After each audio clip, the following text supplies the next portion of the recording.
We're here. Did we miss anything? We would not presume to begin without you, Ida. Urianger has returned to the Waking Sands, but everyone else is now present. Yes, but for what exactly? We all have duties to attend to, Alphino, so you may dispense with the preamble. Thank you, Elisée. It is the very subject of those duties which compelled me to call this gathering. Though the Warriors of Darkness no longer pose a threat, Eorzea's many troubles demand no less of our attention. And while I stand by the decision to approach each task as we see fit, I fear our effectiveness will ultimately be diminished should we continue to act in ignorance of each other's efforts. Thus, I propose we elect a successor to Minfilia. Not to serve as a fully fledged antecedent, perhaps, but as a coordinator of operations. Is that all? Well, then the decision seems clear. No one else has shown any enthusiasm for the role, and judging by your performance at our previous meeting, you would seem the perfect candidate. You always did have a flair for politics.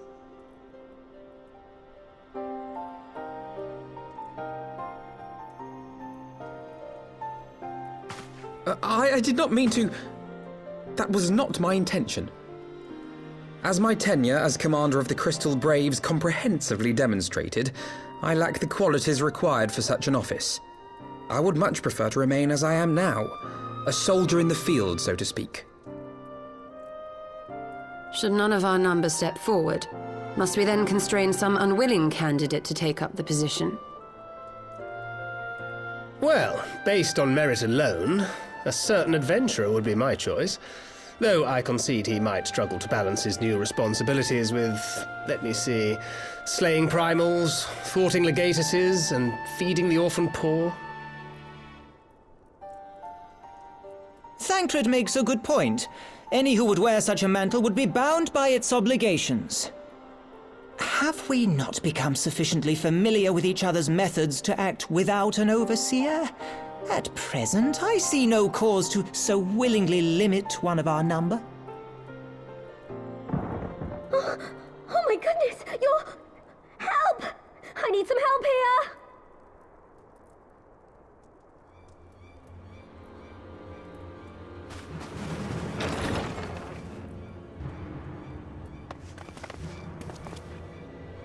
Tataru, are you all right? Me? I'm fine. It's this poor girl who just staggered in and collapsed on the floor that I'm worried about. Narco! God, how did... Yashola! Please, you have to help her. Kral, a hand if you would. Let us see about closing these wounds.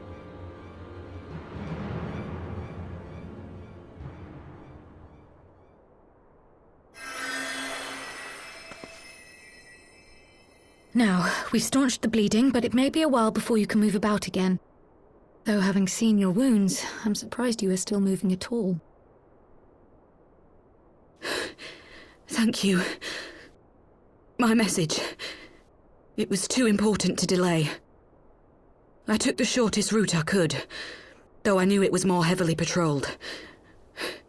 As you can see, my efforts at evasion were not entirely successful. Honestly, you're too brave for your own good. What was so urgent that you needed to fight half the Empire to get here? You could have been killed. I'm sorry, Ida. I had good reason. But I imagine your friends are wondering who this bloody mess of a Mikote is.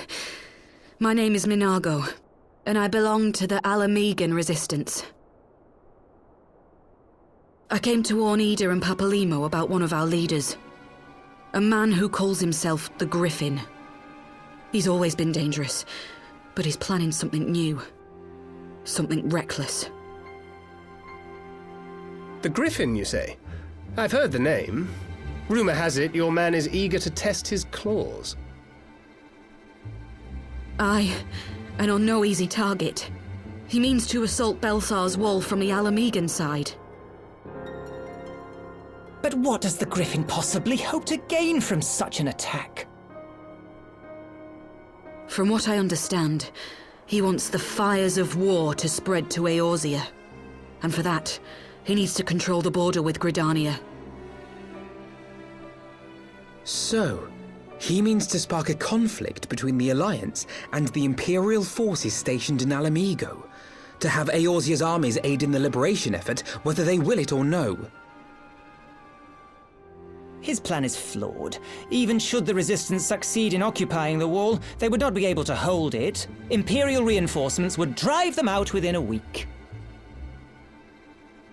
Be that as it may, if there is even a chance that this scheme could bring about an escalation in hostilities between Eorzea and the Empire, the Alliance must be informed.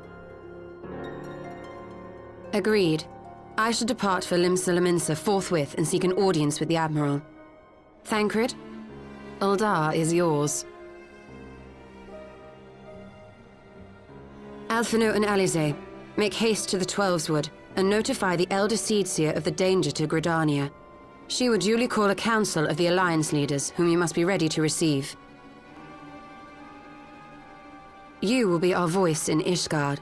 Explain the situation to Sir Emeric, and encourage him to send an envoy. To Taru, Kryl, I leave the care of our injured messenger to you. See that she remains quiescent and her wounds closed. I believe that covers everything. Let us be about our tasks.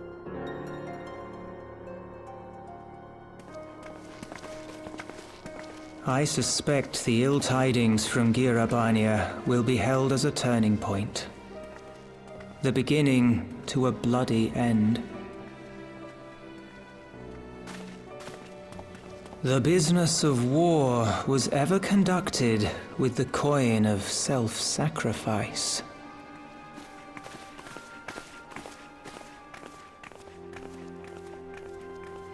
'Twas Master Louis Soir himself who taught us that such costs are not to be ignored or denied.